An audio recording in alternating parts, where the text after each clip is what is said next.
a touch. And then for the last 15 minutes, talking pints. We're over a drink. We have a civilised conversation with someone. We very often disagree, but we do it in a grown-up way. Come and join me on Farage.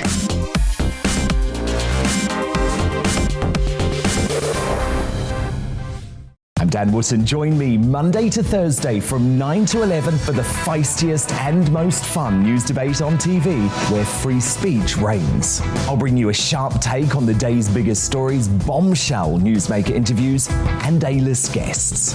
And I guarantee you, no spin, no bias, no censorship, and no reason to go to bed. That's Dan Wootton tonight, Monday to Thursdays from 9 on GB News. Hello there, I'm Eamon Holmes. And I'm Isabel Webster. And we hope you can join us for Breakfast with Eamon. And Isabel. You make me laugh out loud, belly laugh. Is that important first thing in the morning? Yeah, absolutely. And there's me trying to be deadly serious.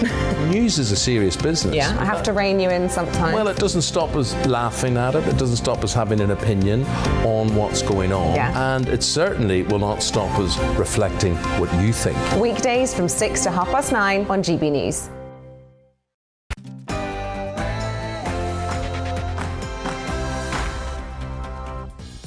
Morning, everybody. This is To The Point on GB News with me, Patrick Christys, and Mercy Muroki. We're on your TV and we're on your radio, and we're here all the way through until midday with a show, as usual, stacked full of all the top stories. Yes, and make sure you get in touch with your views on GB Views at gbnews.uk. We'll be reading those out throughout the entire programme, of course. But for now, let's give you the latest headlines.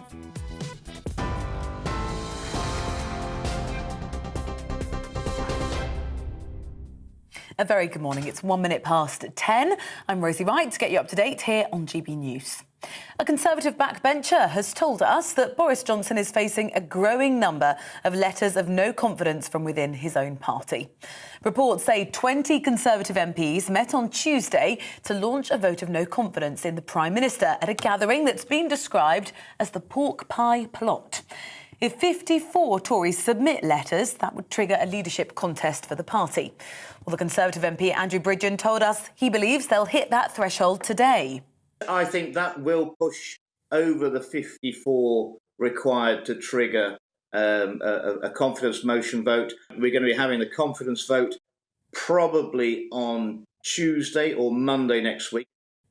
Well, Boris Johnson will face MPs in the Commons later today, and you can watch that live on GB News at 12.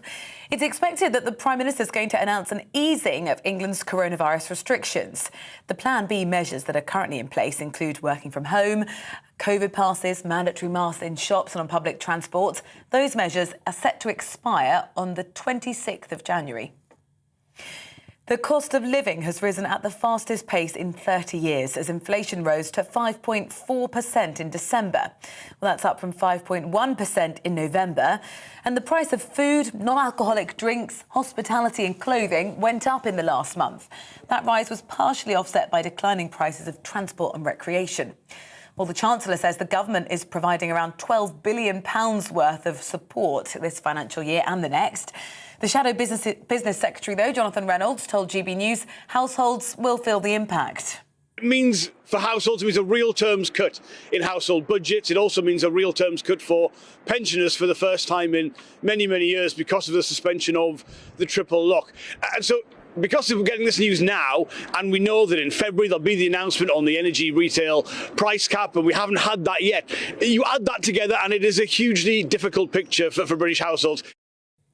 A man who was arrested yesterday on suspicion of murder of Aisling Murphy remains in custody. Well, it comes after police renewed an appeal for information saying significant progress had been made with their investigation. The schoolteacher was attacked whilst on a run near a canal in Tullamore in County Offaly last Wednesday. The UK's Armed Forces Minister has told GB News British forces will not participate in military action between Russia and Ukraine after UK weapons were flown to Ukraine this week. The US Secretary of State Antony Blinken will meet Russia's foreign minister on Friday as tensions continue to rise over a possible Russian invasion. Russia has sent troops to Belarus and amassed 100,000 troops with tanks on its own soil near the Ukrainian border. James Happeby says the West needs to do everything it can to avoid what could be the bloodiest war seen in generations. My real concern is that Putin is being told by his inner circle that somehow the Russians are going to be welcomed into Ukraine and that this can all be quick and bloodless. It won't be. What we stand on the brink of is an incredibly bloody war in which tens of thousands of people will die. UK crime-fighting groups have travelled to the Spanish capital of Madrid to track down the 12 most wanted fugitives. The National Crime Agency and crime-fighting charity Crime Stoppers are launching a multinational campaign to find the offenders, all of whom have connections with Spain or the Canary Islands. Well, the dozen on the run, all men, are wanted for crimes including murder, drugs and weapons trafficking. 2 teenagers arrested in Manchester in connection with the hostage-taking at a Texas synagogue on Saturday have been released without charge. Blackburn-born Malik Faisal Akram was shot dead by the FBI after holding people hostage in a 10-hour standoff. Proposals will be made this week that could give patients in England better access to life-changing medicines, according to experts. The National Institute for Health wants greater flexibility in assessing which treatments should be available on the NHS, saying it will bring about a fairer system. The proposals are expected to be approved by its board on Wednesday. You are up to date on GB News. We're on your TV, radio and online. I'll keep you up to date across the morning. Now, back to the point.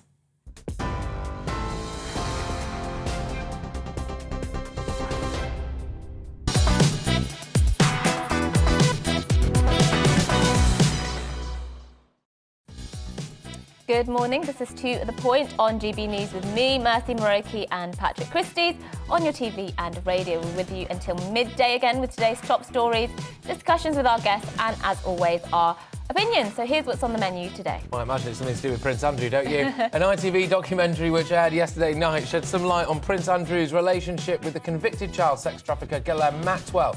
We'll be joined by some royal experts to discuss whether the new documentary revealed anything more damning for the prince. Yes, and we'll be joined by former diplomat Sir Andrew Wood to discuss fears that a Russian invasion of Ukraine could be imminent as US Secretary of State Antony Blinken arrives in Ukraine today for talks. Yes, it's certainly hotting up over there, isn't it? And back here at home, though, the Prime Minister faces perhaps his most difficult Prime Minister's questions yet later this afternoon, as some of his own MPs plot to have him ousted as leader of the Conservative Party. We'll be looking ahead to what we can expect from PMQs. Yes, that's all coming up and much more as well across the rest of the programme, and we can get in touch with your views as well. GB Views at GBNews.uk. We'll read those throughout as always. But first, Patrick gives his views on calls for Boris Johnson to go.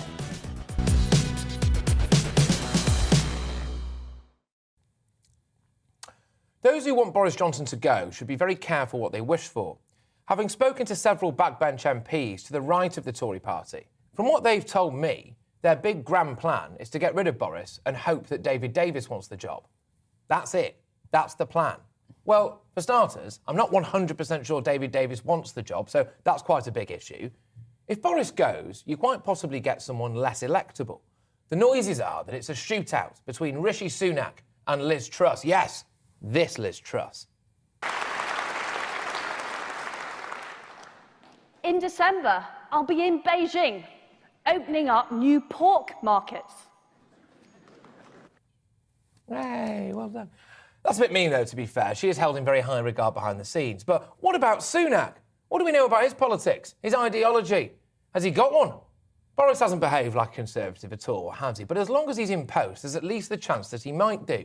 As long as Operation Red Meat doesn't turn into Operation Tofu, then it looks like he's moving in that direction. It looks like perhaps he's realised that to be a successful Prime Minister in a Conservative country, you actually have to behave like a Conservative. So let's just play the tape forward. So Boris goes. There's a Tory leadership election. I don't see how that's won by a proper Conservative candidate, but whoever wins will get a bump in the polls and ride a wave of national optimism as the pandemic finishes and Britain emerges as the first country in Western Europe to declare victory over coronavirus, boosted by the best vaccine rollout scheme, quite possibly anywhere in the world. Or, to put it another way, they've been riding high off the back of Boris Johnson's successes. And then they go into a general election. Can you imagine having to choose between Sunak and Starmer? Goodness me, that's the human equivalent of spending a rainy Sunday afternoon deciding what shade of beige you want the bedside table in your spare room to be. It's like looking at wet cardboard. And how does Sunak do in the Red Wall? Talking of the Red Wall, It's supposedly a load of red wall MPs who are now trying to oust Boris. They wouldn't have a job if it wasn't for this guy. How did Theresa May fare in Bolsover? How did David Cameron do in Dudley North? Workington had been Labour at every single general election, bar one, since 1918. And then along came Boris.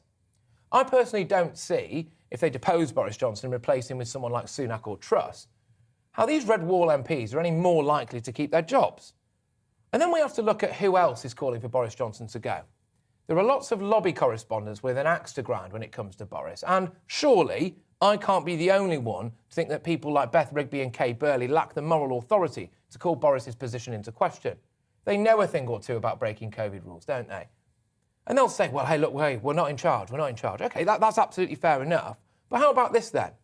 According to reports, Kay Burley's little party took place and they all, technically speaking then, exposed themselves to a greater risk of catching COVID, didn't they? And what was the plan? Apparently, according to reports, what was the plan for Burley's show just a couple of days later? Well, again, according to reports, it was going to be presented from Coventry University Hospital. So they were potentially exposing themselves to COVID and then going to walk into a building full of sick people. Nice one. Look, Boris has messed up, OK? He's not helping himself. I don't think he's being totally honest with us, to say the least, frankly, about these parties. But play the tape forward. Does what happens next look better than what we've got now?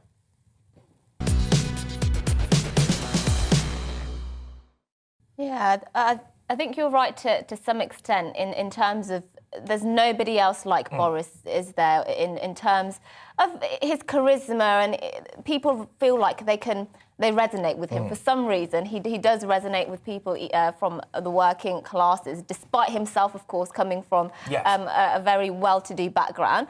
But I can't see anybody else who has that kind of appeal, the appeal that Boris has. So it is difficult. But then again, I do ask myself, perhaps people are kind of over it now. Maybe they want somebody who's sensible, somebody who's actually going to help rebuild the country, who presents themselves in a diplomatic way, perhaps more boring, a traditional politician, shall we say. There is the possibility that that's what people might have the appetite for as well. There absolutely is. I suspect there are loads of people out there right now literally craving exactly what Mercy's just said there, don't get me wrong. But at the same time, though, Sunak, who's emerging now as possibly one of the main candidates, if not the main candidate, he is very green.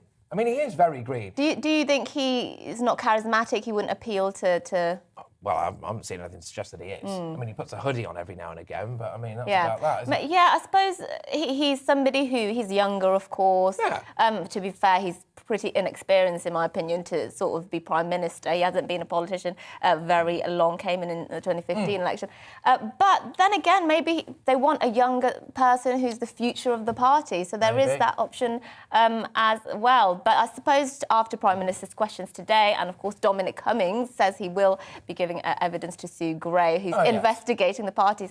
If it is revealed that Boris did know and he lied to Parliament, as Dominic Cummings alleges, then he will have to go. Look, there is a very realistic possibility that Boris Johnson's position does just become factually untenable, right? And we may well be heading towards that, and I completely understand that. But I do think that in the grand scheme of things, realistically, like I've said, with these red wall MPs, for example, Boris Johnson really got them elected. And if he goes and he's replaced by anyone else, I don't really see how they're more likely to keep their jobs with somebody else than they are even with an embattled Boris Johnson. Particularly the seats that voted him in to get Brexit done. A Remainer surely cannot win any more votes than he did for them. But there we go. Anyway, well, look, we're moving away. We're moving away from that now. Keep those views coming in, GB Views, GBnews.uk. Loads of them so far. We will go to them very, very shortly. But the waiting list for routine NHS hospital treatments continue to soar, with the National Audit Office warning that the backlog in England could hit up to 12 million people by early 2025. Yes, our reporter Anna Riley spoke to a woman in North Yorkshire who's been waiting for a knee replacement surgery since August 2020. During the pandemic, millions of patients like Rosemary Armitage, who were expected to be referred for hospital treatment, weren't. Nearly 6 million people in England like her are currently waiting for care, and many are paying the price both physically and financially, left in agonising pain, unable to work or leave their homes. Rosemary's been waiting for knee surgery since August 2020. She's on daily pain medication and has been forced to pay for a private osteopath to enable her to walk. Without this treatment, she'd struggle to even stand. Eventually, I can get up, but if I get up, I can't sit down. When that happened, I couldn't go to the toilet properly. I couldn't get into a bath. I couldn't have a shower. I couldn't get dressed. My husband or my daughter has to stick me socks on or things like that. And that still happens now. If it's in one of those moods, you just can't do these things. And it's humiliating. You just think, no, I'm not ready for this yet. I know it's going to come, but I'm not ready for it yet. And as I am in my 70s, I think I want to make sure I can use that 70s carefully and enjoy it. Because you're obviously going to get weaker as you get older. But I just feel like they're sitting there waiting for you to either fall off your perch or, all right, eventually we'll get round to you. It's a sad situation at the moment. Rosemary believes that COVID has been used as an excuse for delaying hospital treatment, and she's lost faith in the NHS. I just feel the light's gone out of the National Health Service, and they're just treading water. They're not actually getting anywhere. They must be totally frustrated, and I know we are. You end up talking to receptionists and nearly crying your heart out because you're in pain and you don't know what to do with yourself. And it's such a shame because we had an amazing system. And we still got the people.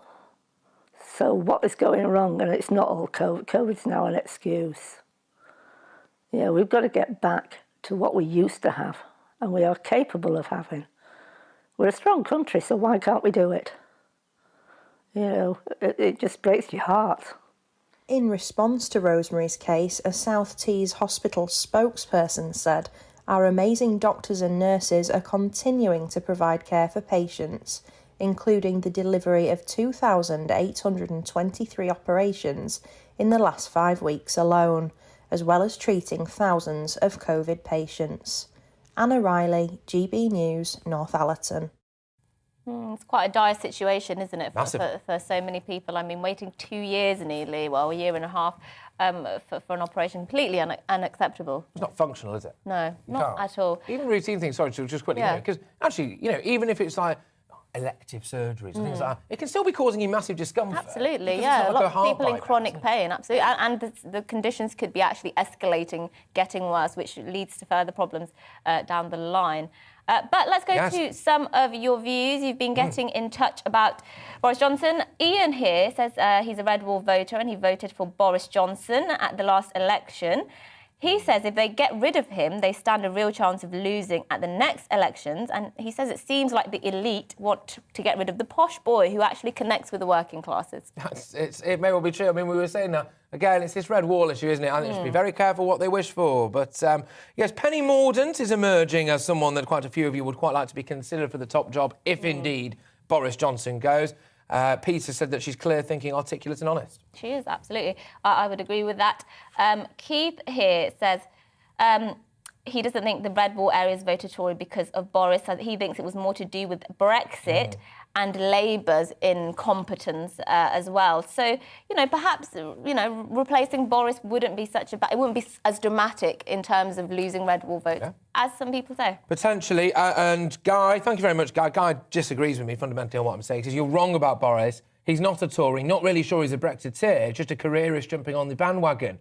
Government policy should be determined by a PM who really cares about what he's saying. And this is the thing. Also, he disagree with me a bit. He goes, by the way, as you say, Sunak has no chance in the Red Wall seats, find someone else. And I'm inclined to agree. The thing is, who is the question, isn't it? Because I can't see another figure like Boris Johnson who would be able to resonate necessarily with that demographic of people. The Conservative Party is a ruthless machine, right? They get rid of people. Well, that's why, frankly, they've been in charge every single general election apart from Blair since 1979.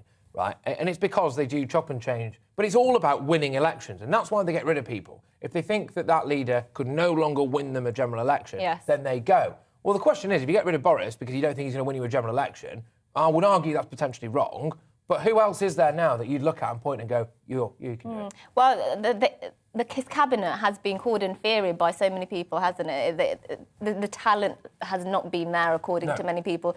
So that poses a massive problem, doesn't it? Because, of course, the next leader would really be drawn from the cabinet.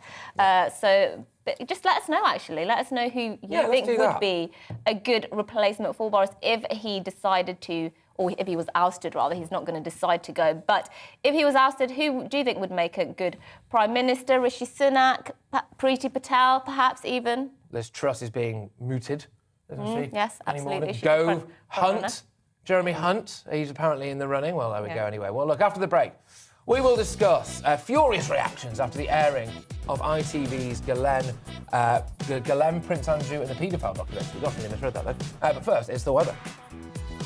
Good morning. There's a bit of rain around this morning, but it is all moving away to the south and sunny spells will follow for most of us. But you'll notice a colder feel, I suspect, with the breeze from this afternoon.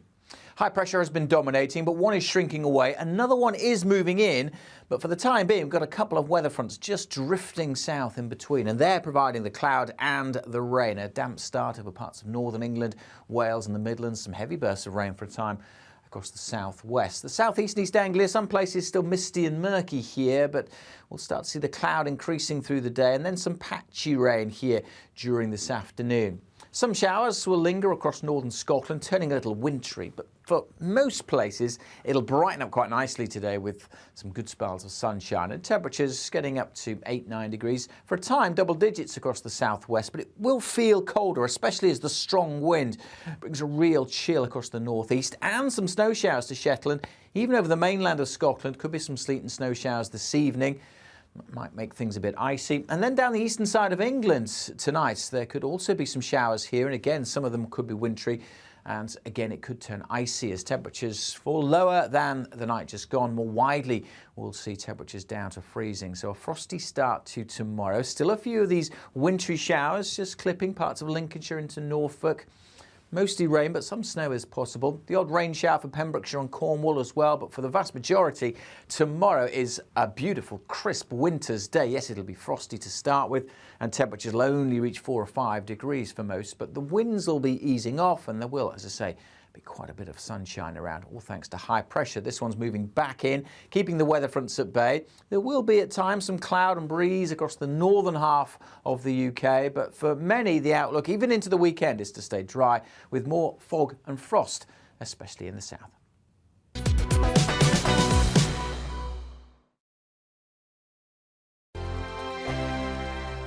Hello there, I'm Eamon. And I'm Isabel. And you're watching the GB News digital stream across the United Kingdom. And around the world. If you're here in the UK, you can also watch us on your TV screen. GB News is Freeview channel 236. On Sky, we're channel 515. 626 on Virgin Media. Just remember, you might need to retune your TV to watch the channel. Yeah, and if you are doing that, find out more about retuning by going to gbnews.uk. Join my show Farage, 7 p.m. till 8 p.m. Monday through Thursday. And there you will get opinion, analysis, debate, and I'll cover stories that nobody else dares to touch. And then for the last 15 minutes, talking pints. We're over a drink. We have a civilized conversation with someone. We very often disagree, but we do it in a grown-up way. Come and join me on Farage.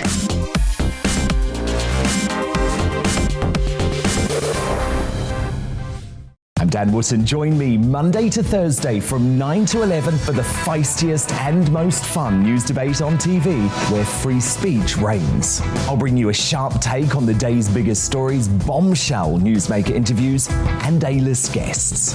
And I guarantee you, no spin, no bias, no censorship, and no reason to go to bed.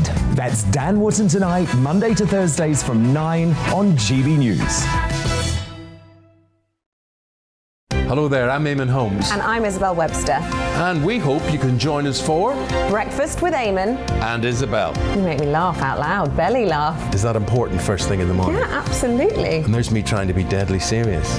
News is a serious business. Yeah, I have to rein you in sometimes. Well, it doesn't stop us laughing at it. It doesn't stop us having an opinion on what's going on. Yeah. And it certainly will not stop us reflecting what you think. Weekdays from 6 to 9:30 on GB News.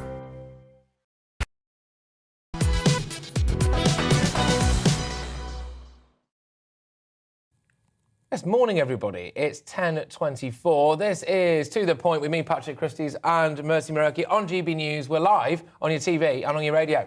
Yes, we are. Now, last night, ITV aired a new documentary which shed new light on the relationship between Prince Andrew, paedophile Jeffrey Epstein, and recently convicted sex trafficker Ghislaine Maxwell. Prince Andrew, who was last week stripped of his royal patronages and military titles, but retains his dukedom, has always denied all wrongdoing. He has indeed. Now, what did people actually think of this documentary? Did you watch it? Well, some viewers expressed their anger after Ian Maxwell, Ghislaine's brother, was given a platform to staunchly defend his sister. Yes, well, joining us now is royal expert, journalist and author Robert Johnson, and Charles Ray as well, author and former royal correspondent at The Sun. Great to have you both with us this morning. I mean, first of all, let's just get your reactions. I'm assuming you did tune in to watch that documentary yesterday. Let's start with you, Rob. What did you make of it? Is there anything that's damning for Prince Andrew in there? Well, actually, to be honest, there was a lot of the same. I mean, I think that I hear people's complaints about Ian Maxwell, but I thought it was a bit wrong, actually, of ITV to use Paul Page as a former static protection officer. He wasn't a royal protection officer as such, a bodyguard, but he was a convicted felon. He did six years in prison for a £3 million fraud that really deeply damaged a lot of people's lives. Yet he was quoted on ITV as somebody that should be relied upon as telling the truth about the relationship between Ghislaine Maxwell and Prince Andrew. And he jumped at conclusions that he would have had no idea about whatsoever. So I thought that was damaging. But apart from that, there was a little bit of fun television, if you like, in terms of her dialing the number and it getting Prince Andrew's answer machine. But, we don't doubt that Andrew had a friendship with Epstein and Maxwell. So that didn't really prove anything. But ultimately, there's Prince Andrew mixing with a convicted sex trafficker and a paedophile. You've got to call into question his judgment. But that said, I'm not, we've had no trial yet. We've had nothing but media speculation. And the reality is, I don't know about you, but I feel slightly uncomfortable convicting Prince Andrew on the evidence of a convicted felon who's done 6 years. Yeah, indeed, absolutely. Charles Ray now, just to pick up on what Robert Johnson has said there. Was there anything in there for you that was new, that was a particular revelation that would have caused Prince Andrew to sweat? No, not really. I mean, I agree totally with Rob. It was very well put together, but there was nothing extra. I mean, the only there's a couple of things that I liked. I liked the phone call. Clearly, he changed the number from the one that I used to have for him. I'm sure this morning he's ordered his people to change that number as well. And I have to say, I do like the quaint custom in America of jurors, giving their views as how they reached decisions on Ghislaine Maxwell. But Robert's absolutely right. Prince Andrew is innocent at the moment. He vehemently denies all these allegations. This programme, I thought it was very well put together. It doesn't tell us anything new, but it's more grist to the mill for the problems that he is ultimately going to face in the autumn, if it goes that far. Yeah, Robert, just to throw it back to you now, there were some rumblings in the press anyway, certainly yesterday, about speculation about whether or not Prince Andrew himself was actually in a relationship with Ghislaine Maxwell. Do you know anything about that? Well, I mean, she was very friendly with him, and she was obviously paid lots of visits to Balmoral and Sandringham, where he held a shooting party for her, and she was at the palace quite regularly. So, yeah, look, they were friends. We don't know. And nor can Paul Page, standing at the front of Buckingham Palace, possibly know what was going on behind that. But they were certainly friends. We don't know whether or not they were intimate friends, but they were friends for a long time. And Charles, what do you make of this idea of people being angry? A lot of viewers yesterday being angry at Maxwell's brother being allowed to make a staunch defence of her. I mean, some people thought it was bad taste and that ITV should not be platforming him. Well, I mean, I think on the basis that we as journalists should give both sides. I mean, Ian Maxwell is entitled to his own opinion, and we know his sister has been convicted, so his pleas are going to fall on deaf ears. But I don't have any objection, to Ian Maxwell saying his piece. Let's not forget that Mr. Maxwell has been involved in a couple of pretty sensational controversies himself, what with his late father and everything else. So And it doesn't bother me that he's been allowed to speak. I think it's only right that they try and get as many people. And they made it clear as well that they tried to get Prince Andrew, a forlorn hope, but he was never going to go on that programme, was he? Oh, no, indeed. Well, Robert, just to throw it back over to you now. Obviously, it's the Queen's Platinum Jubilee year. She will have taken no pleasure, one would assume anyway, from essentially excommunicating Andrew, if you can call it that. And you've got the likes of Prince Harry as well, with his tell-all book coming out, which is perfect timing, Harry. Thank you very much for that. How is the Queen faring, do you reckon? Well, I mean, she seems to have lost a bit of weight. She's a pretty pragmatic person. She's had to deal with all sorts of controversies and dramas over her 70-year reign and faces the situation on a daily basis. I'm sure that's the only way she can do that. Look, it's very difficult what's gone on. She has to wear two hats. One of them is a crown.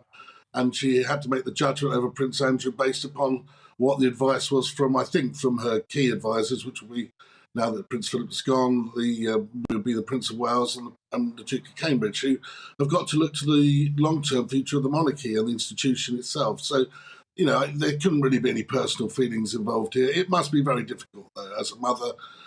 Prince Andrew has served on the front line, and it is rather ironic, isn't it, that the two guys from the royal family that did actually put their lives on the line as frontline officers are the ones that are no longer linked in any way with the royal family and wearing the uniforms. So, but the reality is you've got to do what you've got to do, and I think she's about making the right decision for the monarchy, which matters more than Prince Andrew's personal feelings. It's a very good point, that, about the military service, actually. And, Charles, just to give you the final word, as it were, what's the kind of rift like at the moment in the royal family? Because from all the noises that we're hearing, you'll know better than I, but, William and Charles were apparently consulted anyway about Andrew's future. They've obviously, presumably, advised the Queen to do exactly what she's done, or at least gone along with it. There's obviously the Harry issue as well.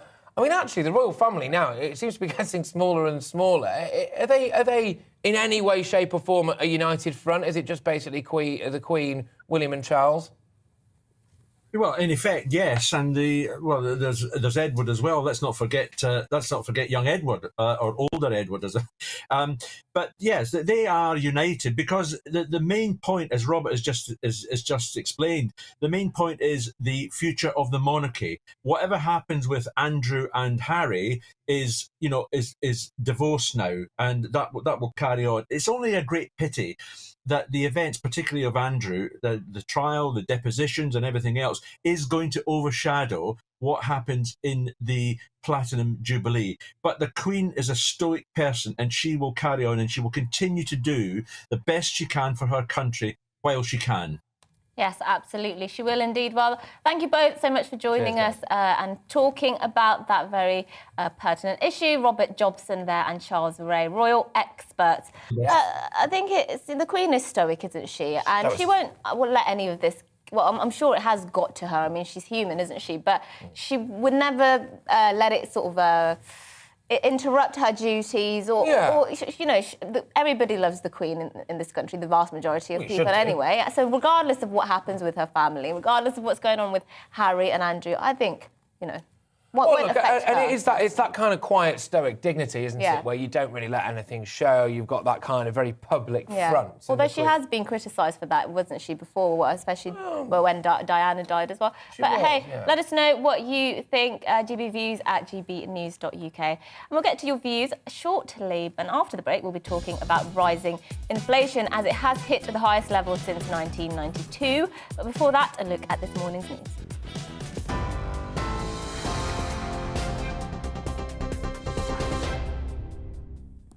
Good morning, it's 10:33. I'm Rosie Wright to get you up to date here on GB News. A Conservative backbencher has told us that Boris Johnson is facing a growing number of letters of no confidence from within his own party. Reports say 20 Conservative MPs met on Tuesday to launch a vote of no confidence in the Prime Minister at a gathering that's been described as the pork pie plot. If 54 Tories submit letters, that would trigger a leadership contest for the party. Conservative MP Andrew Bridgen told us he believes they'll hit that threshold.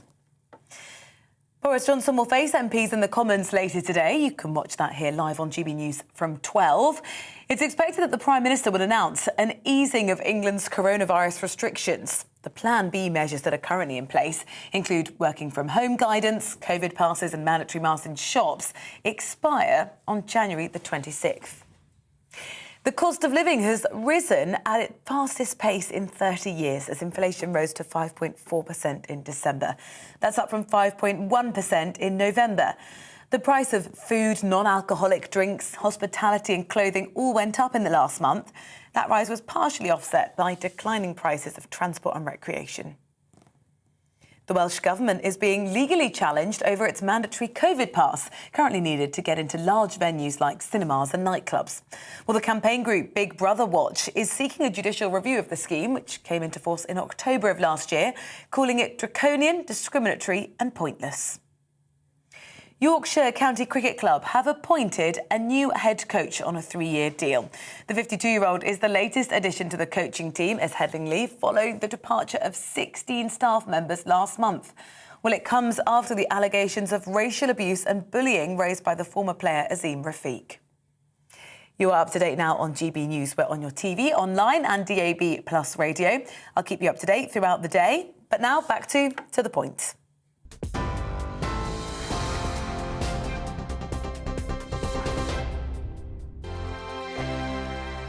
Hello there, I'm Eamon. And I'm Isabel. And you're watching the GB News digital stream across the United Kingdom. And around the world. If you're here in the UK, you can also watch us on your TV screen. GB News is Freeview channel 236. On Sky, we're channel 515. 626 on Virgin Media. Just remember, you might need to retune your TV to watch the channel. Yeah, and if you are doing that, find out more about retuning by going to gbnews.uk. Join my show Farage, 7 p.m. till 8 p.m. Monday through Thursday. And there you will get opinion, analysis, debate, and I'll cover stories that nobody else dares to touch. And then for the last 15 minutes, talking pints. We're over a drink. We have a civilised conversation with someone. We very often disagree, but we do it in a grown-up way. Come and join me on Farage.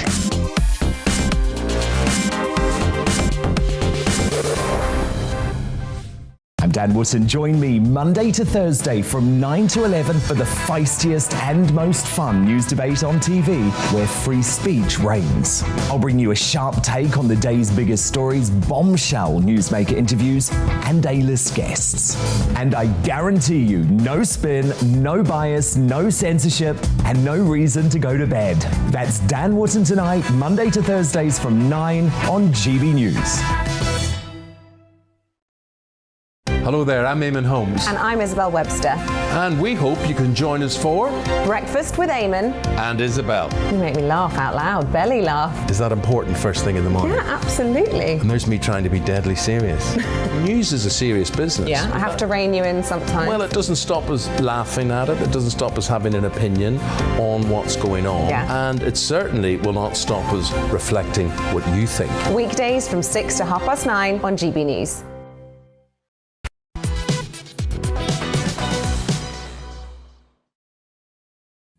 Good morning. It's 10:38 and this is To The Point with me, Mercy Muroki, and Patrick Christys on GB News. We're live on your TV and radio this morning.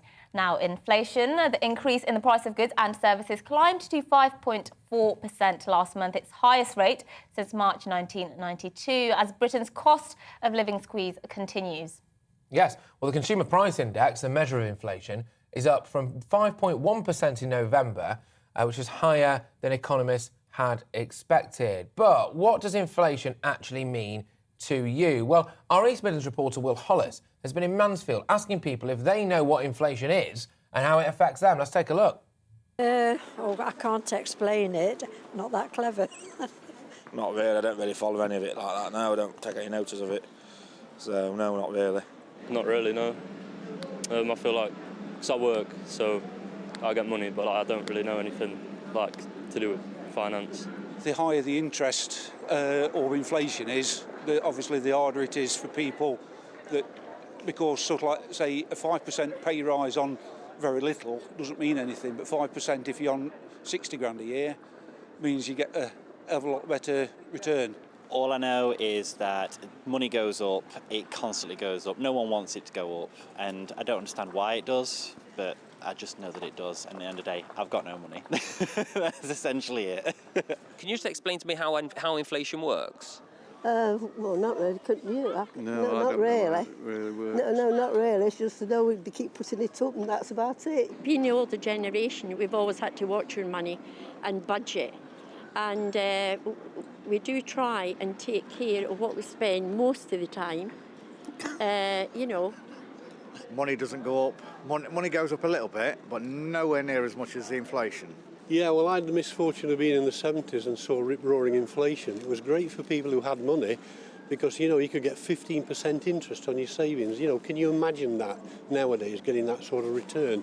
And young people who'd taken out mortgages saw their mortgage rates double overnight, and it was crippling for them, and it set them back several years. One of the problems nowadays is I think young people and middle-aged people who've got mortgages have got used to very, very low interest rates, and we could be living in a fool's paradise when things start to turn and inflation roars again. I do know how the money works, and I know how expensive it's got, and how it's going to inflate. It makes you wonder what's going to happen anyway, but at my age, why should we worry? Yeah, good stuff that from Will Hollis. That my favourite one was the guy who just went, "I haven't got any money," and it's just that's me. That's most young people, I think, these days. I don't know what inflation is, but I'm skint. Anyway, joining us now is Jonathan Davis, economist and wealth advisor. Welcome to the programme. Right, how bad is it then? What's the damage? You ain't seen nothing yet, as John Wayne might have said. If you take, for example, the price of a barrel of oil on the global stage, a year and a half, oil was under $20 a barrel. It's now over $80 a barrel. And oil is the biggest input to the cost of living. We need it for growing food. We need it for transportation. We need it for distribution. We need it for plastics.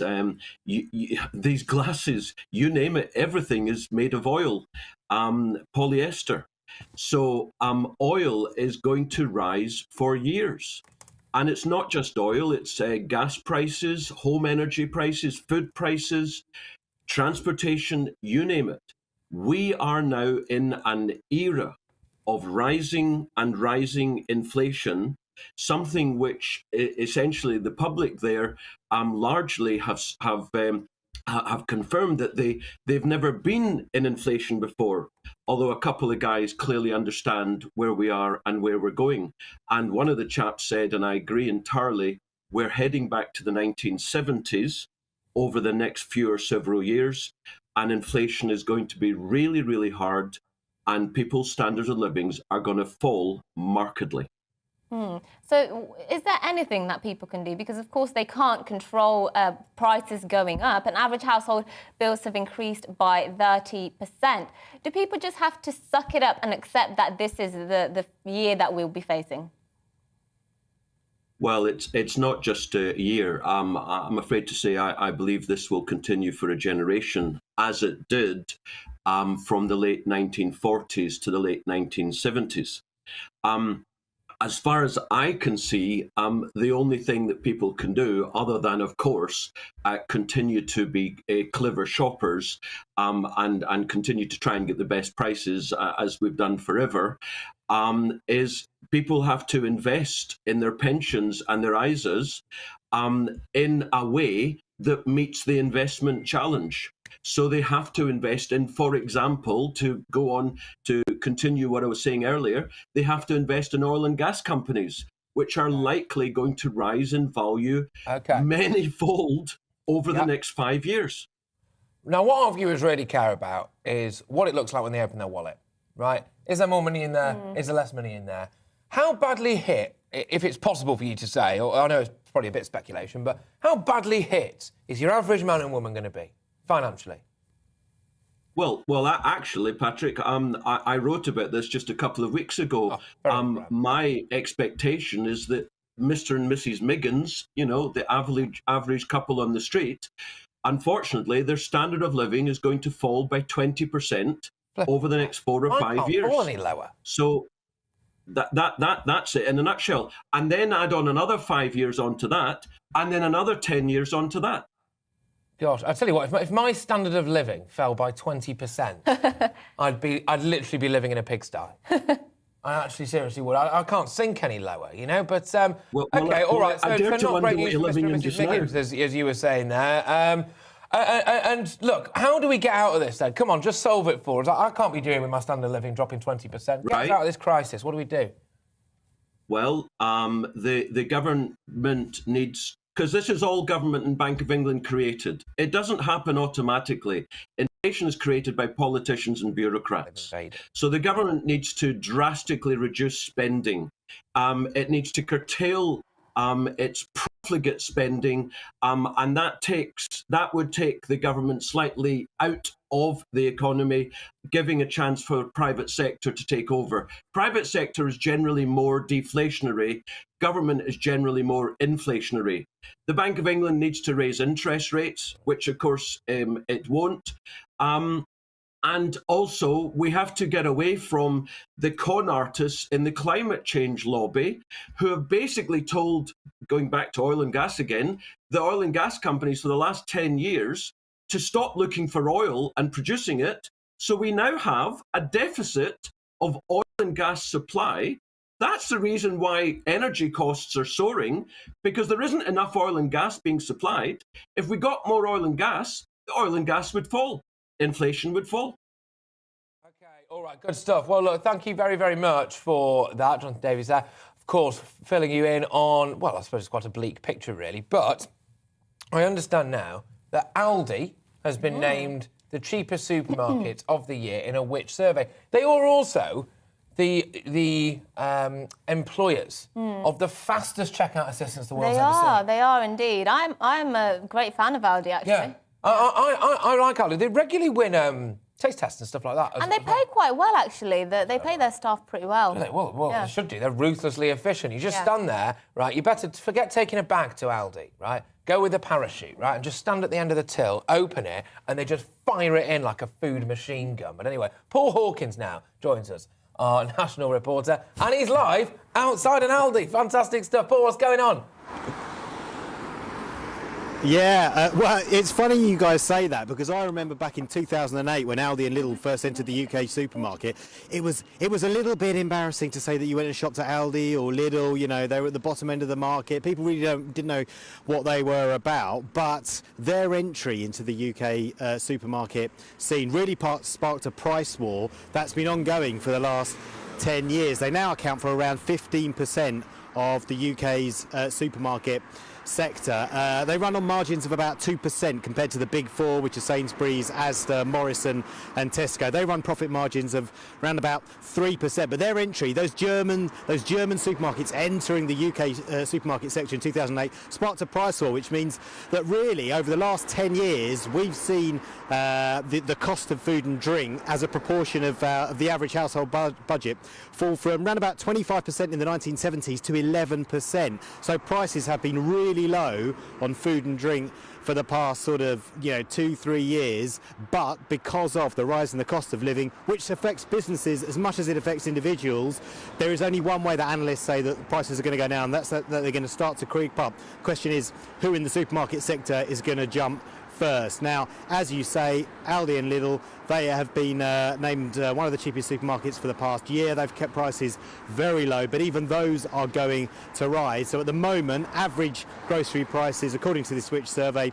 9% higher now than they were last year. They're going to continue to rise because of energy costs, because of the rise in employment costs as well. The minimum wage is going up. National insurance contributions are going up. That's a cost not just for us as individuals, but also for businesses. You've also got the wholesale price of fresh food and drink going up as well. So prices very much on the rise, and when of course you factor into that national insurance contribution rises for us, you've got the freeze in income tax thresholds, which means more people are going to start paying tax soon and more people are going to move into the higher rate of tax. Then it's really going to be a squeeze on living standards, and there's going to be a lot more pressure on the government to do something about it. For that roundup, and just to say, with that wonderful scarf and coat combination, you look a bit like a Waitrose man, mate, I must say. Where do you shop? Yeah, look a bit like it. Certainly not acting like it. So, yeah. Good stuff, mate. All right, look, thank you very much. I know you'll be there throughout the day for us, Paul Hawkins. Well, yeah, people will have to start turning to the probably cheaper options, won't they? Cheaper supermarkets. So that's one way they will be able to save money, I suppose. I honestly think, look, from my personal experience anyway, I think I've been to Aldi more than I've been to Lidl, that's fair to say. But when I have been, you know, look, I've occasionally also ventured into a Waitrose. Sometimes I go in just because I feel like I've gone up a social strata. Just to look a bit posh. To walk around. Sometimes I go to Aldi with a Waitrose bag.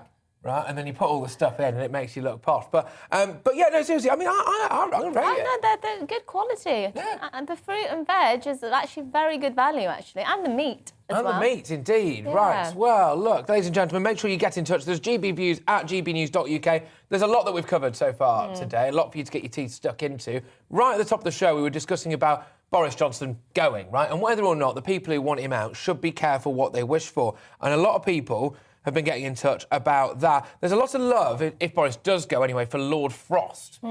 Yes. To take over. Frosty the No Man to come in. We had a bit of love for Penny Mordaunt as well.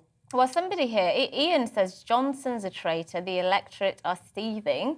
He hasn't done what he promised in his manifesto to crack down on crime and immigration. He has to go before he creates more havoc. So very strong words stuff from Ian there.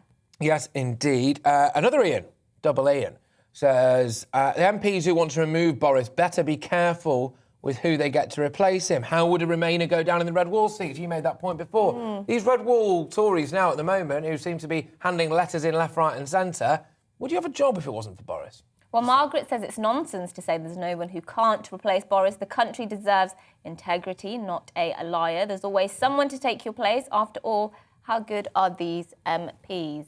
So very split, actually. Some people think, well, it has to be Boris if they want to win an election, and others are saying, look, everybody can be replaced, but it is that question, who replaces him? Who replaces him? Exactly. Look, do you think that maybe actually Boris Johnson is almost like, not better the devil you know, but in a way it is, because, you know, if Sunak or Truss or these people, what are you really getting now? How does that play at a general election? I don't know.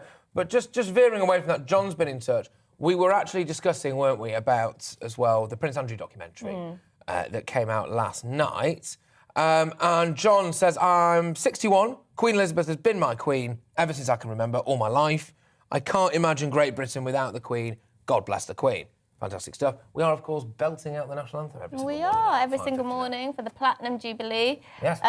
To kind of mark it, we play the national anthem just before we go on air, don't we? 5:59-ish every morning. It's very uplifting. It's actually quite a good way to start a day, isn't it? I think it's fantastic. The only reason why I don't set my alarm as the national anthem is because you always hate your alarm, don't you? You grow to hate your alarm. So if I put the national anthem there now, every single time I hear it, I'd just be sort of twitching like this, you know? Someone in the office has got my alarm, right, as their ringtone. And every single time their phone rings, I just gives you trauma. Yeah. Gives you trauma. Yeah. I'm awake. Anyway, right. Authorities in Hong Kong, moving away. Authorities in Hong Kong have seized a number of hamsters from a pet shop after a COVID outbreak. The hamsters are expected to be killed. Families who've purchased a hamster from the Little Boss pet store in December have been told to hand over their pet for euthanasia. Yes, well, thousands have signed a petition to object the move, and as you were reading that, you seem quite baffled. It's April Fool's Day. It's not. No, it's actually really sad, isn't it? These hamsters, hundreds of thousands. Well, I don't understand what, the hamsters have got COVID. Well, yes, I think that's what's happened. COVID. Yes. Maybe that's where it all started. Maybe bats have had a bad rep all along. It was the little hamsters. The hamsters all along. Yeah. The hamsters what did it. It's the hamsters what did it. It's about time we had the truth. I demand answers. Anyway, right, well, so there's that. Hamsters getting killed in China. Moving on. American, Hong Kong, actually. Hong Kong, sorry.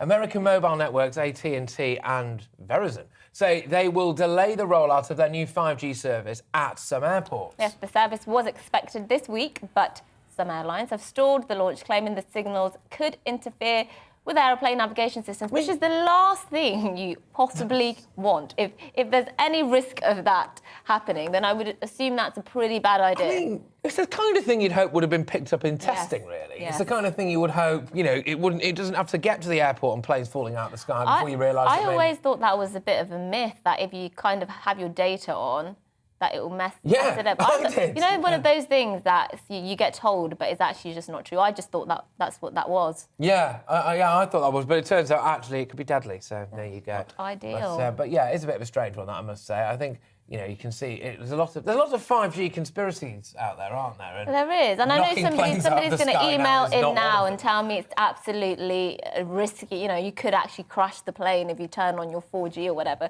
when you're on the plane. I used to think I was being a little rebel. By not putting on aeroplane mode. I'm not putting on aeroplane mode. No one tells me what to do, pilot. Anyway, but I'm still here, I suppose. But there we go.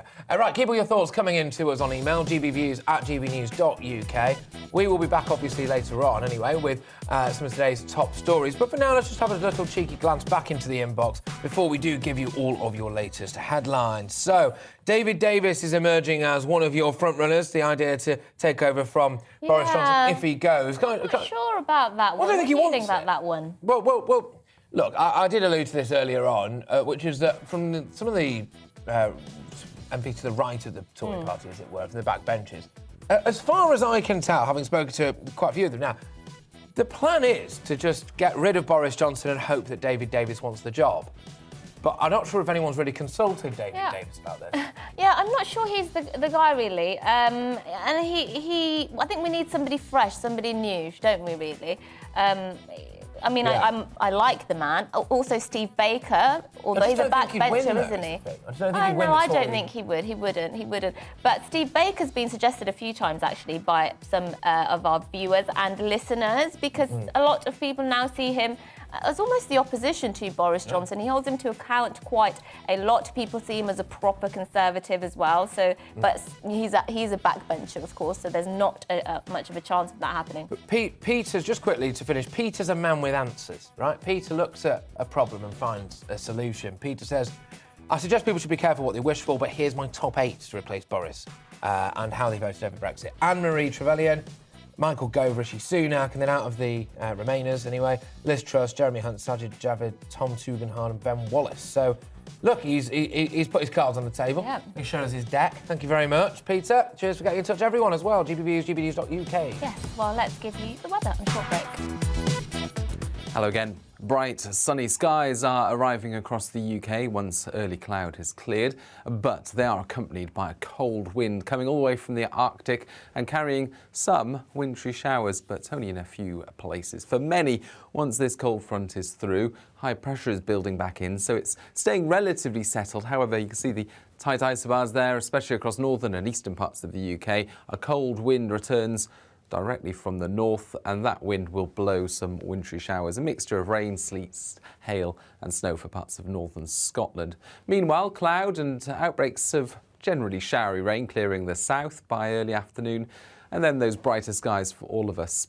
10, 11 Celsius in the south, 6 or 7 further north, but feeling cold when you take into account that strong wind coming from the north. It will continue to blow clear skies our way across much of the country through Wednesday night into the early hours of Thursday. A few showers coming down the North Sea into northern Scotland as well as eastern England.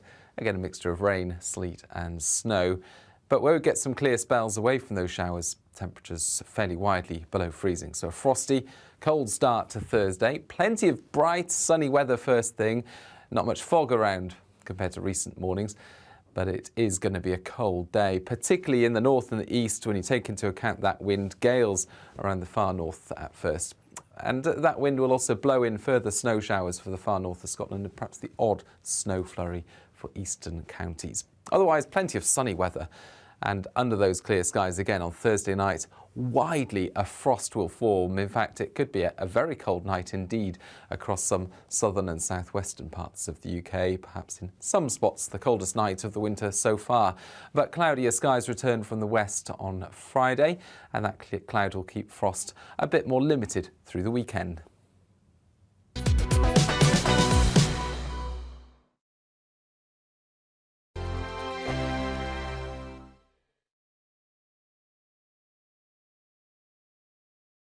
Hello there, I'm Eamon. And I'm Isabel. And you're watching the GB News digital stream across the United Kingdom. And around the world. If you're here in the UK, you can also watch us on your TV screen. GB News is Freeview channel 236. On Sky, we're channel 515. 626 on Virgin Media. Just remember, you might need to retune your TV to watch the channel. Yeah, and if you are doing that, find out more about retuning by going to gbnews.uk.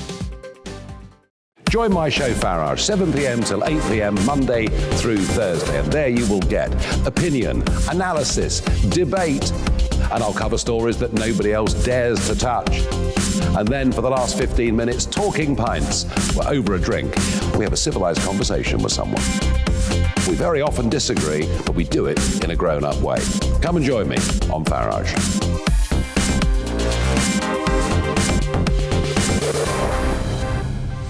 I'm Dan Wootton. Join me Monday to Thursday from 9 to 11 for the feistiest and most fun news debate on TV, where free speech reigns. I'll bring you a sharp take on the day's biggest stories, bombshell newsmaker interviews, and A-list guests.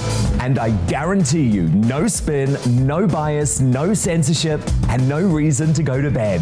That's Dan Wootton tonight, Monday to Thursdays from 9 on GB News.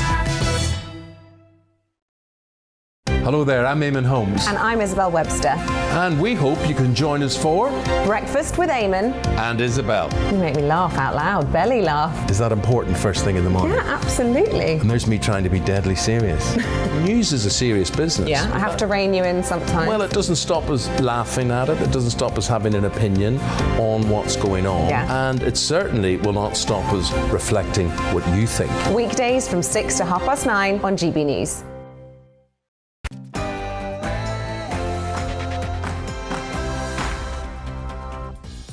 Yes, good morning, everybody. This is To The Point on GB News with me, Patrick Christys, and Mercy Muroki. We're on your TV and we're on your radio, and we're here all the way through until midday with an absolutely massive show for you. Yes, we are indeed, and make sure you keep getting in touch with your views, as usual, on our email gbviews@gbnews.uk. We'll be getting to those throughout the next hour, but first, it's time for the latest news.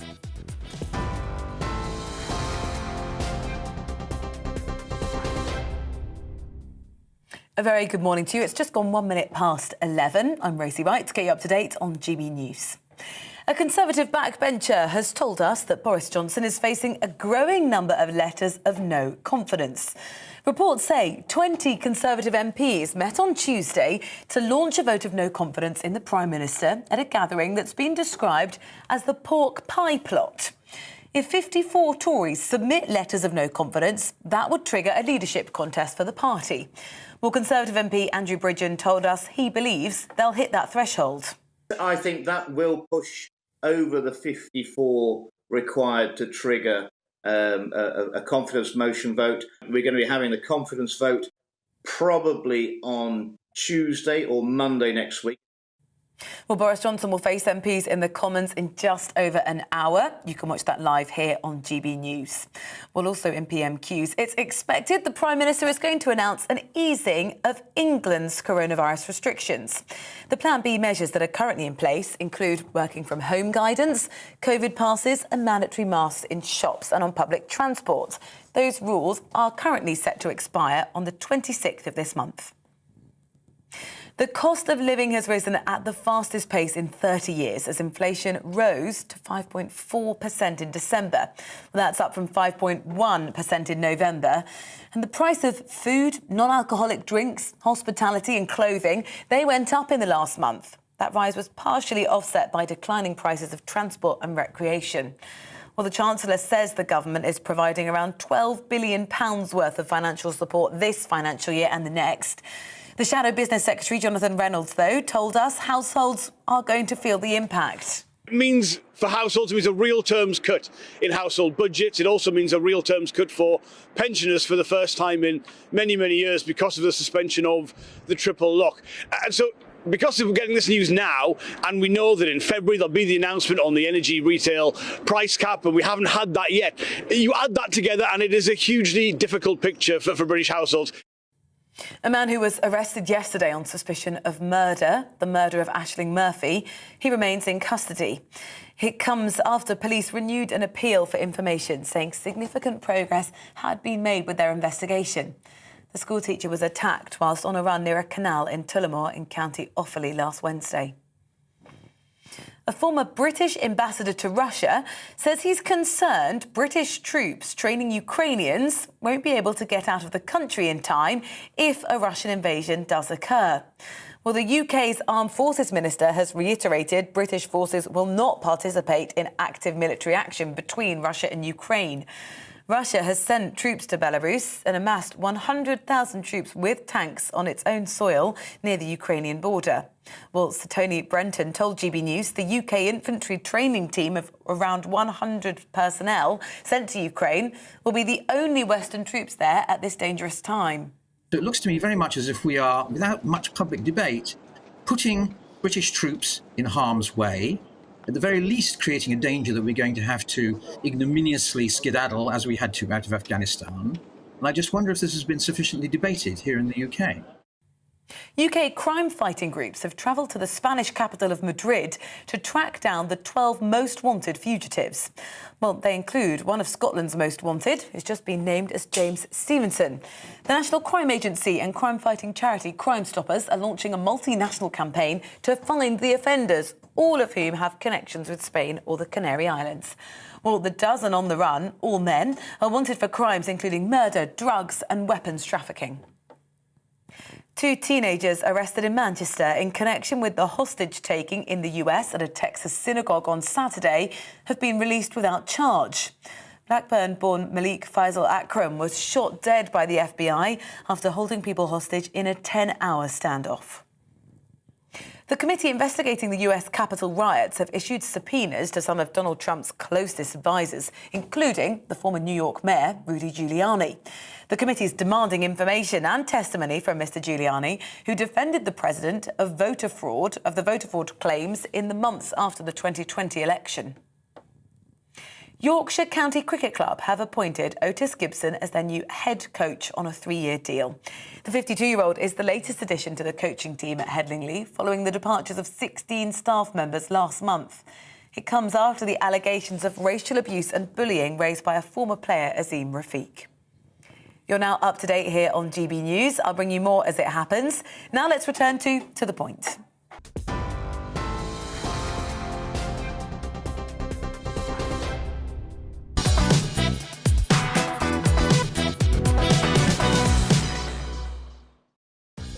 Good morning, everybody. This is To The Point on GB News with me, Patrick Christys, and Mercy Muroki. You're on your TV and your radio as well. Yes, we've got a show full of all of today's big stories and discussion and opinion, our opinions and yours as well. So here's what's on the menu. Our home and security editor, Mark White, is in Madrid live for us shortly to discuss the National Crime Agency's most wanted. Crimes include murder, large-scale drugs trafficking and gun running. So you won't want to miss that. And legal challenge has been launched by the campaign group Big Brother Watch against the Welsh Government over its mandatory COVID pass policy. We'll be speaking to our Wales reporter Lily Hewitson later in the show. Yes, and we'll be live from Westminster with our political editor Darren McCaffrey and our political correspondent Tom Harwood to look ahead to what's sure to be a heated and eventful Prime Minister's questions as the Partygate row continues to rage on. It does indeed. Now, we have all of that coming up and much, much more across the programme, and you can get in touch with us as well with your views, as usual, gbviews@gbnews.uk. Don't be shy.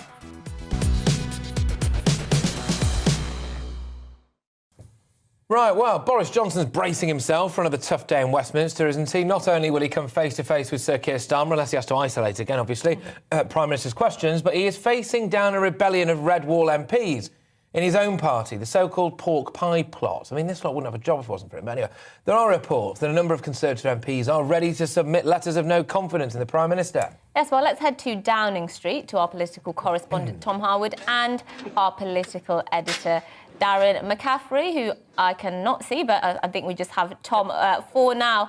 Tom, just talk us through... Tom's going to rip a mask off later on. Tom, just talk us through this allegation. Is it true that these letters have been put in to the 1922 committee, the Backbench Committee? Well, the harsh truth of the matter is that nobody knows how many letters have gone in. Well, apart from Sir Graham Brady himself, of course, chairman of the 1922 committee. Indeed, there is so much confusion around which MPs are putting letters in, which have said they've put letters in but haven't, which haven't put letters in but have said that they have. There's a lot of mistrust in and around politics. The whips are trying to work out exactly how many letters have gone in. Indeed, those who are putting letters in, and leadership campaigns trying to work out those numbers. But ultimately, the simple fact of the matter is it's a secret. So there's a lot of speculation now, and obviously when you hear about groups like those 2019 intake MPs who met yesterday afternoon, when you hear that groups like that have decided en masse to put in letters, then things get febrile. But let's bring in Darren McCaffrey now, the political editor of GB News, to talk through some of what's been going on really with those conversations within Parliament between those MPs. Yeah, fascinating, isn't it, Tom, that in many ways, actually, when you look back at the detail of what's happened here to a large degree, it's actually how Downing Street have dealt with it that's got them into trouble, rather than initially what happened in the first place, even though there is anger, of course, about these parties and what may have gone on in that place and elsewhere in government.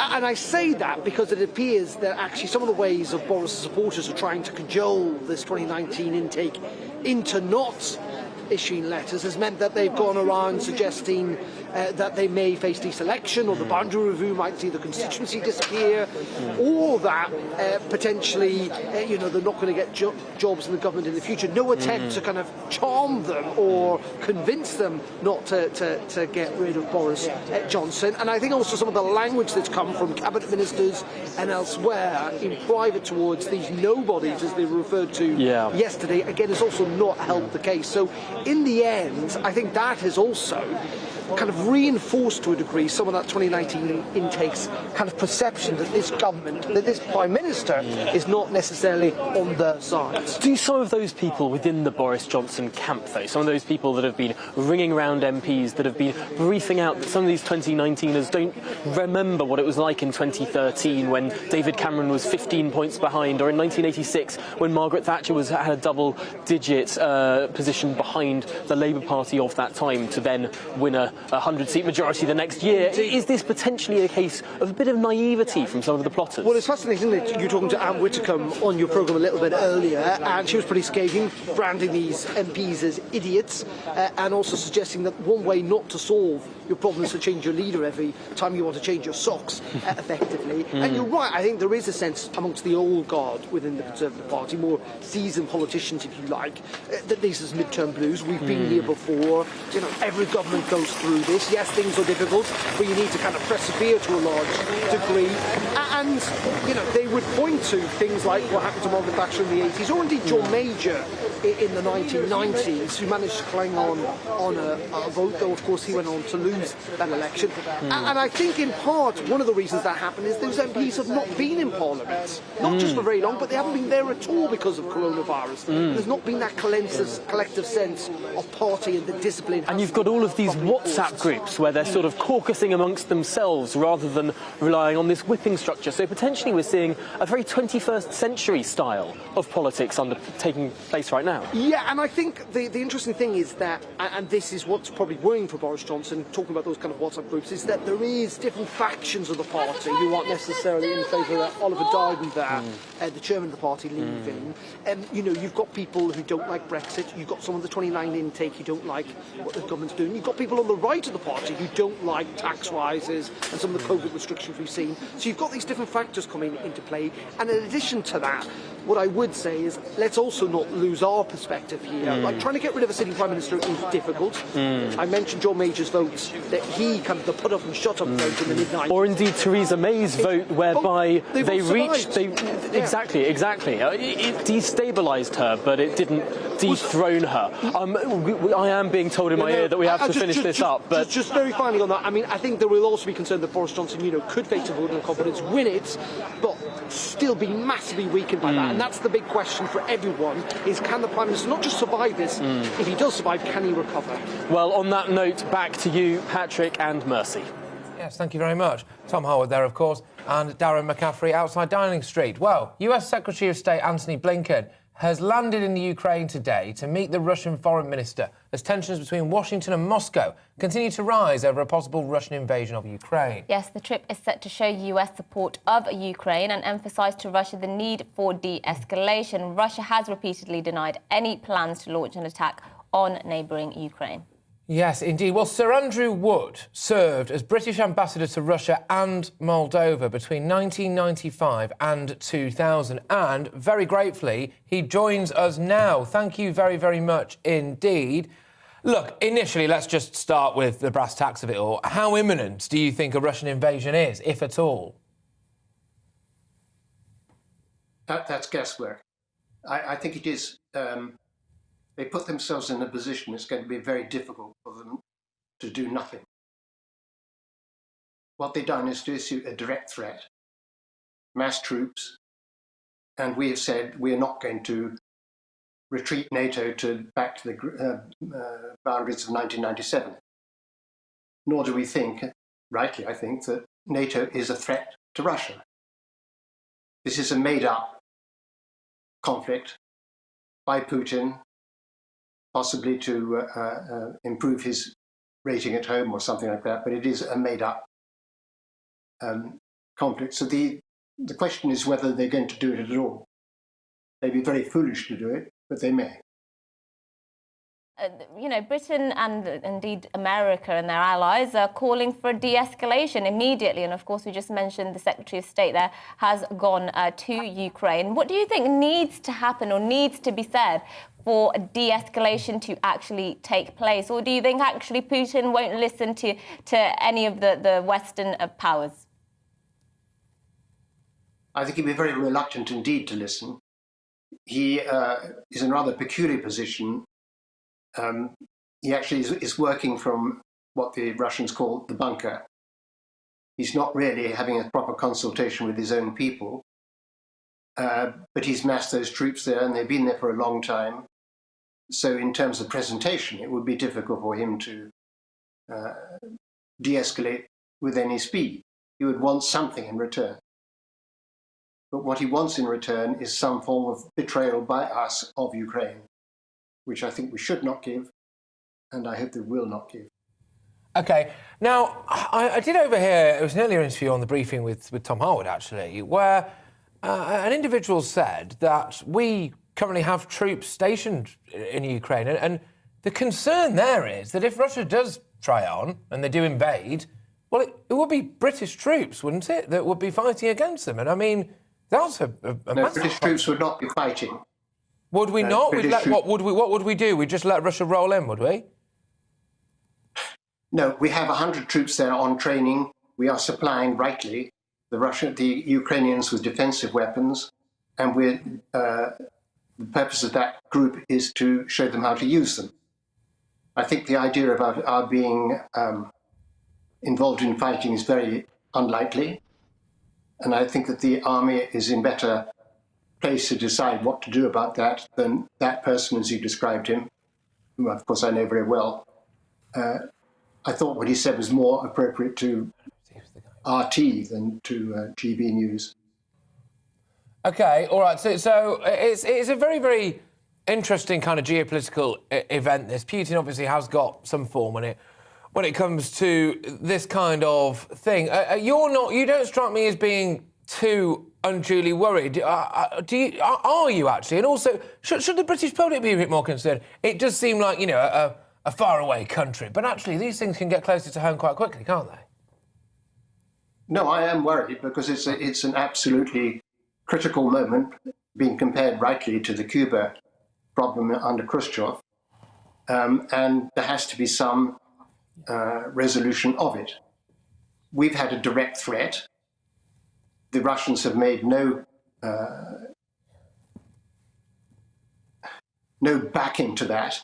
They've made no suggestion that anything other than a total surrender by NATO will do. We can't do that. That would be very dangerous for us, and it would encourage Russia to be even more aggressive. So I think we just have to be strong, stick together, and see what happens. Yes, indeed. Well, Sir Andrew Wood, thank you for talking us through that. Of course, served as British ambassador to Russia and Moldova between 1995 and 2000. Do you think people underestimate the kind of Russian mentality? And I think a lot of this stems back, obviously, to the kind of Cold War era, where if they feel surrounded, feel surrounded, frankly, then they don't like it naturally. But also, it's that kind of what we perceive as maybe a NATO presence. Amongst some circles in Russia, in Moscow, it could be seen as a threat. Well, right? yeah, indeed, it is seen if they choose to take it that way. There you go. Anyway, look, after the break, we will be talking about a proposed legal challenge against the Welsh Government over its mandatory COVID pass policy. You're not going to want to miss that. Hello again. Bright, sunny skies are arriving across the UK once early cloud has cleared, but they are accompanied by a cold wind coming all the way from the Arctic and carrying some wintry showers, but only in a few places. For many, once this cold front is through, high pressure is building back in, so it's staying relatively settled. However, you can see the tight isobars there, especially across northern and eastern parts of the UK. A cold wind returns directly from the north, and that wind will blow some wintry showers, a mixture of rain, sleet, hail and snow for parts of northern Scotland. Meanwhile, cloud and outbreaks of generally showery rain clearing the south by early afternoon, and then those brighter skies for all of us. 10, 11 Celsius in the south, 6 or 7 further north, but feeling cold when you take into account that strong wind coming from the north. It will continue to blow clear skies our way across much of the country through Wednesday night into the early hours of Thursday. A few showers coming down the North Sea into northern Scotland as well as eastern England. Again, a mixture of rain, sleet and snow. But where we get some clear spells away from those showers, temperatures fairly widely below freezing. So a frosty, cold start to Thursday. Plenty of bright, sunny weather first thing. Not much fog around compared to recent mornings. But it is going to be a cold day, particularly in the north and the east when you take into account that wind, gales around the far north at first.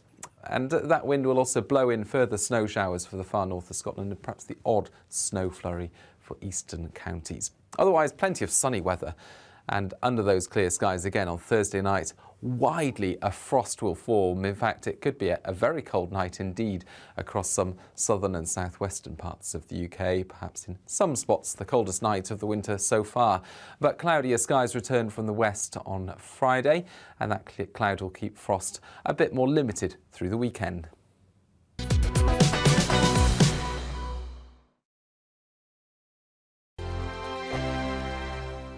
Hello there, I'm Eamon. And I'm Isabel. And you're watching the GB News digital stream across the United Kingdom. And around the world. If you're here in the UK, you can also watch us on your TV screen. GB News is Freeview channel 236. On Sky, we're channel 515. 626 on Virgin Media. Just remember, you might need to retune your TV to watch the channel. Yeah, and if you are doing that, find out more about retuning by going to gbnews.uk. Join my show Farage, 7 p.m. till 8 p.m. Monday through Thursday. And there you will get opinion, analysis, debate, and I'll cover stories that nobody else dares to touch. And then for the last 15 minutes, talking pints. We're over a drink. We have a civilized conversation with someone. We very often disagree, but we do it in a grown-up way. Come and join me on Farage.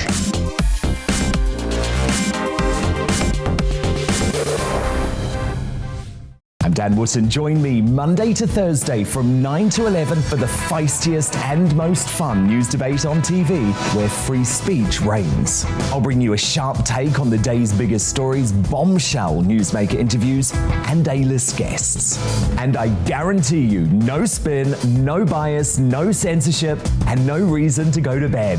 That's Dan Wootton tonight, Monday to Thursdays from 9 on GB News. Hello there, I'm Eamon Holmes. And I'm Isabel Webster. And we hope you can join us for Breakfast with Eamon and Isabel. You make me laugh out loud, belly laugh. Is that important first thing in the morning? Yeah, absolutely. And there's me trying to be deadly serious. News is a serious business. Yeah, I have to rein you in sometimes. Well, it doesn't stop us laughing at it. It doesn't stop us having an opinion on what's going on. Yeah. And it certainly will not stop us reflecting what you think. Weekdays from 6 to 9:30 on GB News.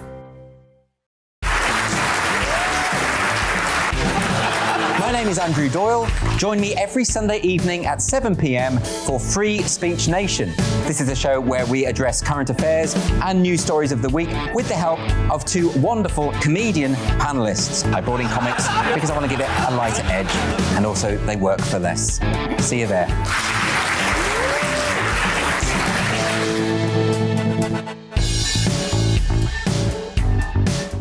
Join me, Mark White, here on GB News. For more than 2 decades, I've been at the sharp end of reporting crime and security at home and abroad. From the scourge of terrorism to the fight against violent crime and the deepening small boats crisis in the Channel, they're issues you rightly care about, and so do I. As GB News Home and Security Editor, my focus will be on the stories that matter to you.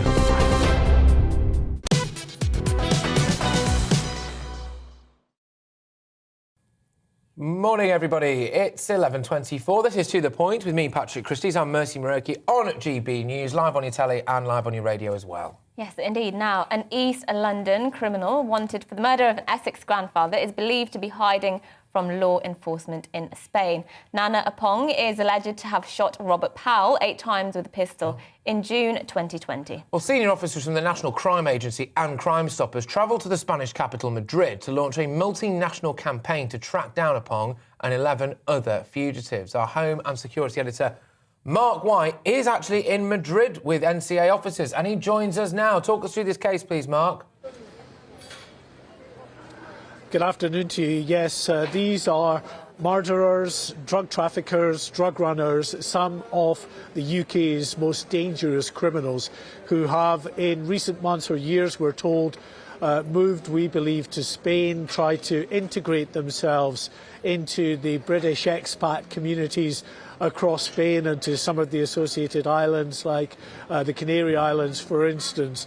They are, as I say, very dangerous individuals that the National Crime Agency want the public's help in tracking down. 12 most wanted fugitives have been named today, and their pictures are being circulated in the hope that those Brits abroad, if you like, could be the key to identifying the criminals among them. So it's 12 images, and we should say that those who are listening to us on radio, if you want to see those images, you can go to the GB News website or our social media feeds, and you can look on the 12 most wanted and click on individual pictures as well. You can click on, for instance, the picture of Callum Halpin. Now, Callum Halpin is wanted for a particularly brutal murder, the gunning down of a fellow drug dealer in Greater Manchester in June of 2018, right in front of some children that were playing in the street there.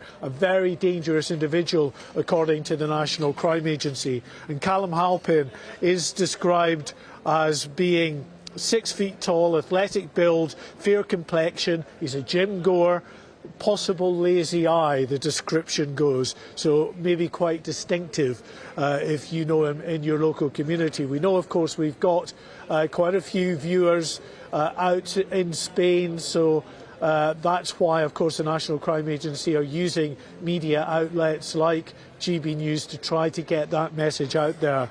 Another one you could click on and find the details of is Nana Apong. Now, Nana Apong is also wanted for a particularly brutal murder, a drive-by shooting in which his victim, Robert Powell, 50-year-old grandfather, was shot 8 times, I should say, with a 9mm pistol.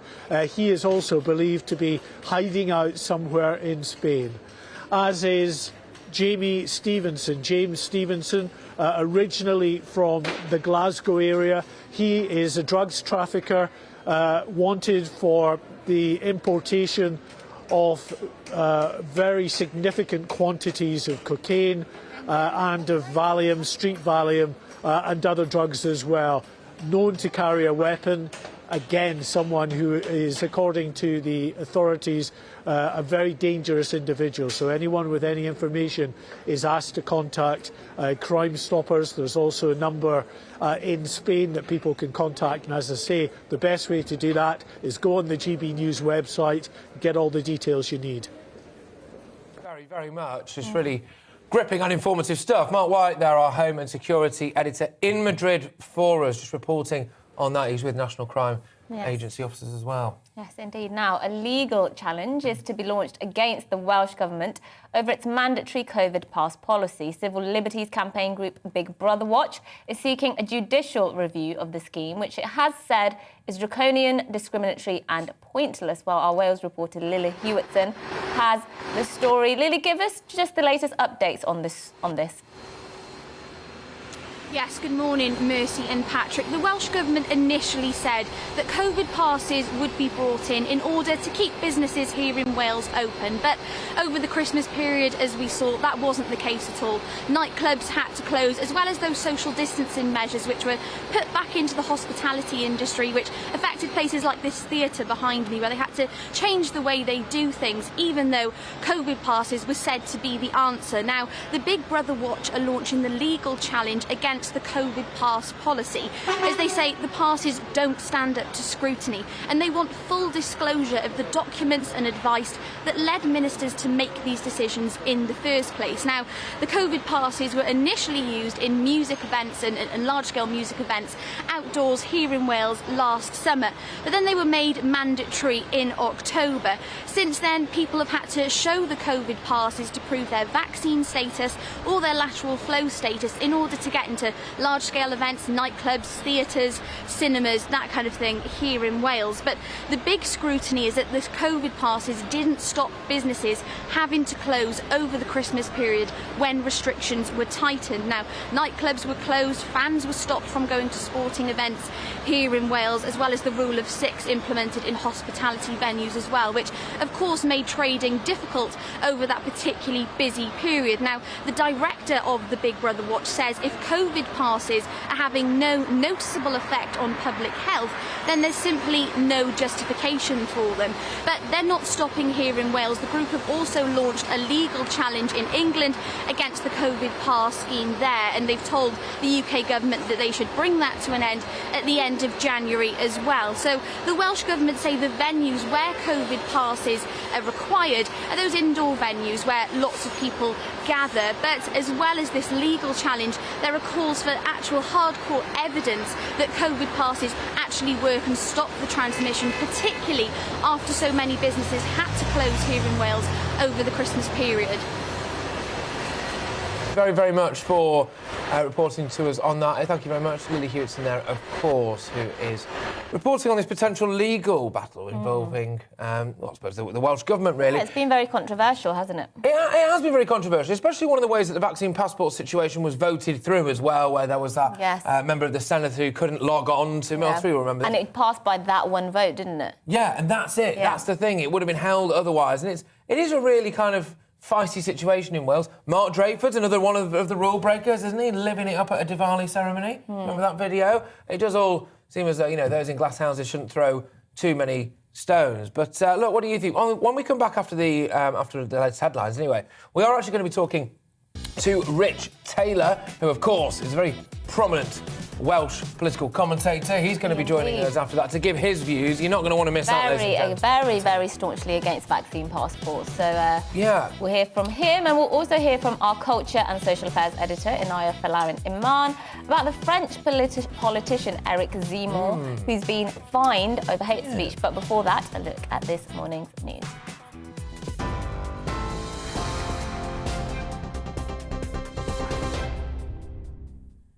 Good morning, it's 11:32. I'm Rosie Wright, here to get you up to date on GB News.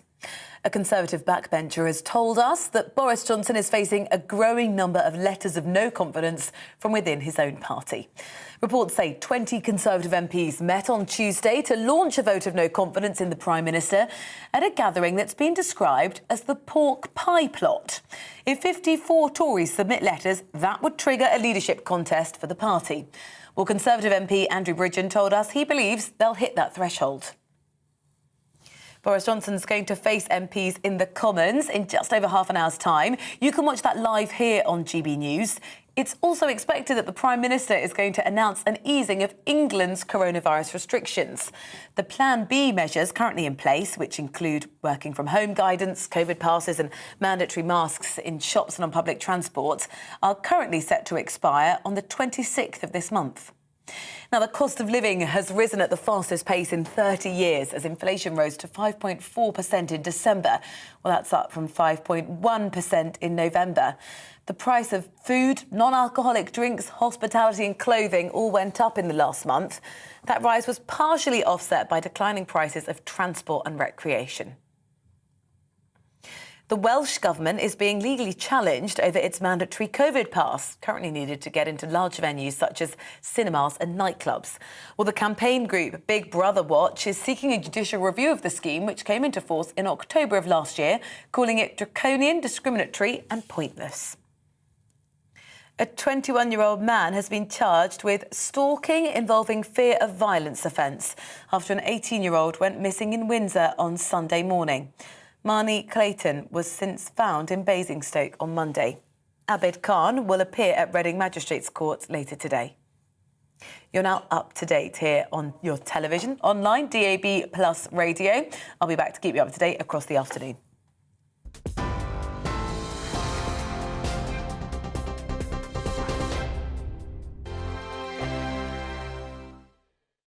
Hello there, I'm Eamon. And I'm Isabel. And you're watching the GB News digital stream across the United Kingdom. And around the world.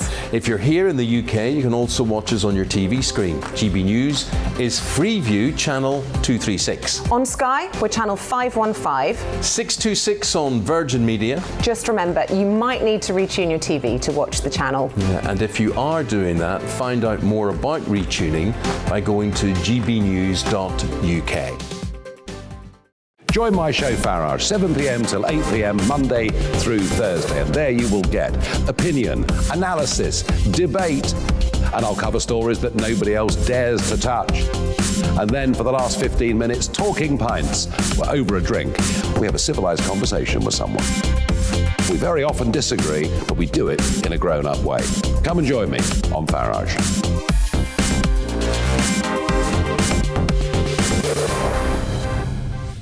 I'm Dan Wootton. Join me Monday to Thursday from 9 to 11 for the feistiest and most fun news debate on TV, where free speech reigns. I'll bring you a sharp take on the day's biggest stories, bombshell newsmaker interviews, and A-list guests.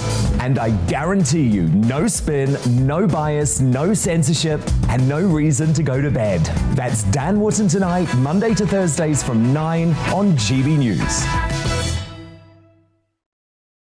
Hello there, I'm Eamon Holmes. And I'm Isabel Webster. And we hope you can join us for Breakfast with Eamon and Isabel. You make me laugh out loud, belly laugh. Is that important first thing in the morning? Yeah, absolutely. And there's me trying to be deadly serious.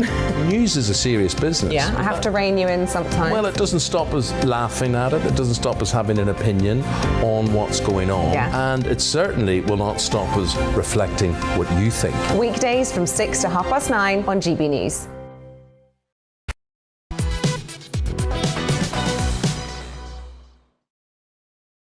Morning, everybody. It's 11:36. This is To The Point with Patrick Christys and Mercy Muroki. We're live on your TV and your radio. Now, we've got an action-packed roundup to this show. We are going to go straight into the very thick of it with political commentator and broadcaster Richard Taylor. Welcome to the programme, Richard. Now, it's kicking off in Wales. It's all going to get legal, is it? Well, yeah, look, I support this campaign by Big Brother Watch for this review into COVID passes in Wales. It's been disastrous since October. Let's be quite honest about this. And the cost of businesses in that industry has been colossal. In fact, in the Welsh Parliament yesterday, when asked to apologise to those businesses for loss of earnings, Mark Drakeford, quote, said, "I have nothing to apologise for." And these passes, let's not forget, Patrick and Mercy, they're not based on any evidence, scientific or medical. In fact, when he was asked for the evidence, he said this. He said, look, I feel safer going to events where COVID passes need to be presented. So this is anecdotal. There is no evidence whatsoever to support these draconian measures, and they must go. As part of the Together Declaration and the signatory, we were in London earlier this week, as you know, presenting to 10 Downing Street 360,000 signatures to end restrictions, to end mandates on COVID passes and mandatory vaccinations. And the same should apply in Wales. All restrictions should now be lifted. There is no need. They're not necessary. They're ridiculous and they're disproportionate. What do you think the mood is amongst the public in Wales? Because a lot of people do actually want some restrictions. They do. It is the case. Some people do feel safer when restrictions are in place. So what do you think? What would you say to those people? Well, I think that whole narrative, Mercy, is slipping. People are waking up to the reality. You know, we were told Omicron was this deadly virus, and we know the reality is very different. The modelers have shown to be, quite frankly, wrong in so many cases. That, you know, the predictions were so out, you know, they were just ridiculous. And people are waking up to this, not just here in Wales, but around the UK. But I go back to my main point. There is no evidential basis whatsoever to show that COVID passes stop the transmission of a virus. They were implemented in October, and we were told they were implemented to keep businesses such as nightclubs open. By December, Mark Drakeford had shut the nightclubs with very little financial support. Now, I will say, thankfully, the Welsh Conservative Party have come out publicly this morning in support of this legal campaign with Big Brother Watch, and they're supporting it. All right, Rich, look, thank you very, very much. I must say, you're looking very statesmanlike with that Welsh flag next to you there as well, my good man. Keep up the good work. Rich Taylor there, of course. Make sure you check out all of his podcasts, his YouTube shows, etc., etc., etc. Right, now, Eric Zemmour, the far-right contender for the French presidency, was convicted of inciting racial hatred and fined €10,000 on Monday for calling teenage migrants murderers and rapists. Yes, well, Zemmour denounced his third conviction for hate speech as politically motivated and said it was stupid. Well, Inaya Falarin Iman is our GB News culture and social affairs editor, and she joins us now in the studio. Good morning, Inaya. Was this hate speech, do you think? Well, it is interesting. I mean, the French election, presidential election, is coming up in April. And what's been really striking about the election is that 3 out of the 4 top contenders are on the right wing of the political spectrum. The one that's mostly ahead right now is the current president, Emmanuel Macron. There's a second contender who is called Valérie Pécresse, and she describes herself as a mixture of Margaret Thatcher and Angela Merkel. And then the third person is Marine Le Pen, who is the leader of Front National, which is a hard-right political party that the founder, her father, was also convicted of hate speech for describing the Holocaust as a footnote in history. And the fourth contender is Eric Zemmour, and he is a television presenter and a public intellectual who is attracting the hard right of the intellectual class. And this is his third conviction, as you rightfully mentioned. He was previously convicted of saying that employers have a right to refuse employment for blacks and Arabs, that they have a right to do that. That's in his words, not mine.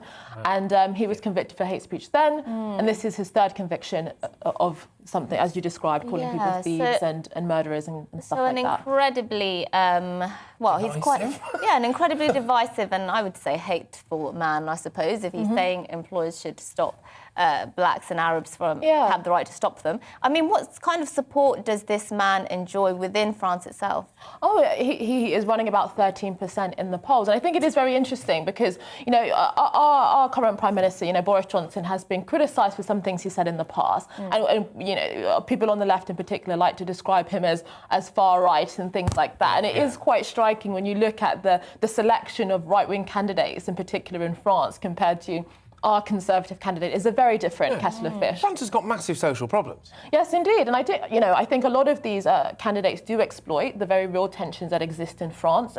There's a lot of questions around French cultural and national identity in relation to North African immigrants, and we have about 3% Muslims in our country. It's about 10-11% in France, and there's a lot of tensions around questions about what that means for the future of French secularism and so on. And so there are candidates that exploit this in a very seemingly quite hateful and vicious way in order to propagate themselves politically. And I do think it is a reminder, actually, when we do think about the political spectrum in our country, that it's not as deeply contested and polarised as you might see in other countries on the continent.